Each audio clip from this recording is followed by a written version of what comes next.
Assalamualaikum warahmatullahi wabarakatuh.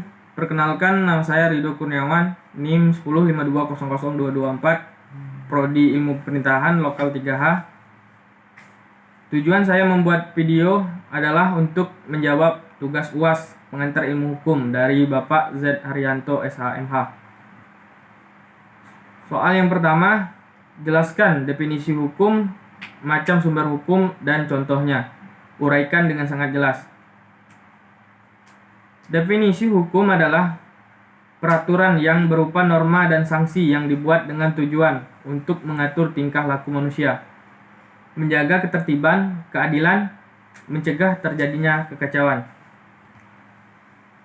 Hukum memiliki tugas untuk menjamin bahwa adanya kepastian hukum dalam masyarakat.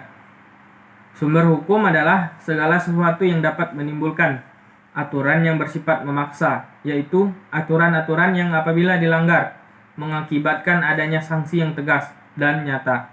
Ada pula macam-macam sumber hukum, antara lain yang pertama undang-undang, yang kedua kebiasaan, yang ketiga traktat, yang keempat jurisprudensi, yang kelima doktrin dan revolusi yang merupakan sumber hukum formil, sumber hukum yang dilihat dari segi bentuknya.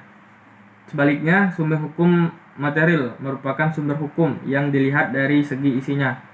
Misalnya KUH pidana yang mengatur tentang tindak pidana umum, kejahatan dan pelanggaran, dan KUH perdata mengatur tentang masalah orang, barang, perikatan, perjanjian, pembuktian, dan kedarluasan sebagai subjek hukum.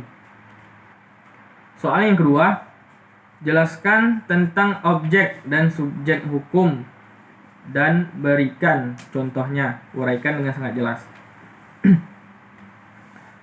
Objek hukum adalah segala sesuatu yang berguna bagi subjek hukum, manusia dan badan hukum, dan yang dapat menjadi pokok objek suatu hubungan hukum, hak, karena sesuatu itu dapat dikuasai oleh subjek hukum.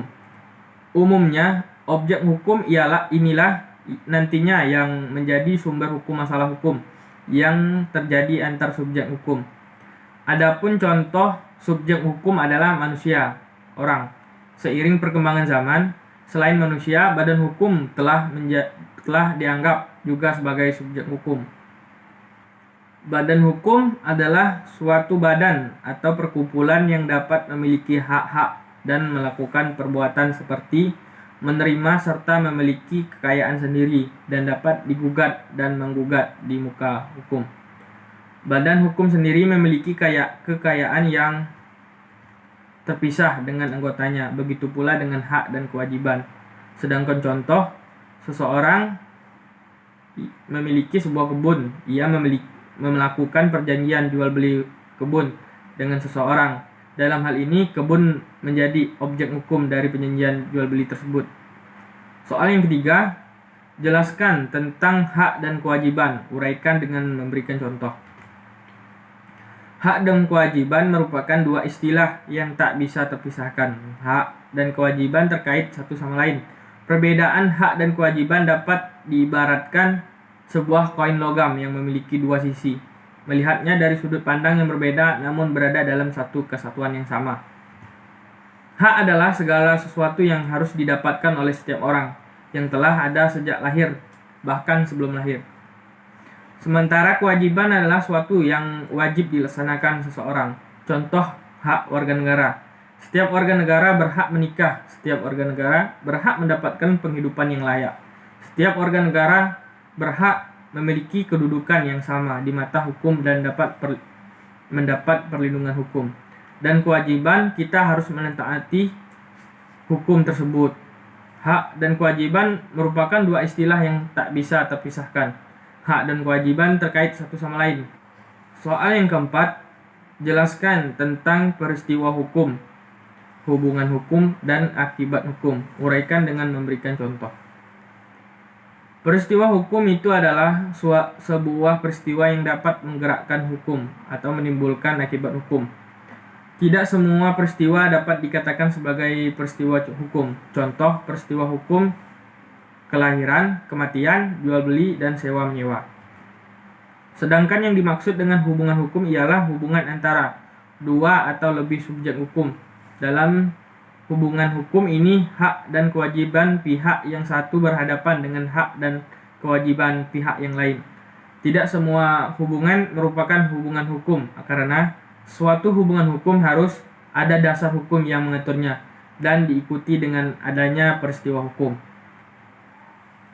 Akibat hukum adalah akibat suatu tindakan yang dilakukan untuk memperoleh suatu akibat yang dikehendaki oleh pelaku dan yang diatur oleh hukum.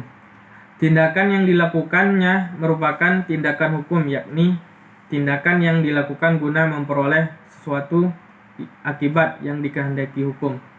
Akibat hukum itu dapat terwujud. Contoh, usia menjadi 21 tahun. Akibat hukumnya berubah dari tidak cakap hukum menjadi cakap hukum. Atau dengan adanya pengampuan, lenyaplah kecakapan melakukan tindakan hukum. Terima kasih. Sekian dari saya. Wassalamualaikum warahmatullahi wabarakatuh.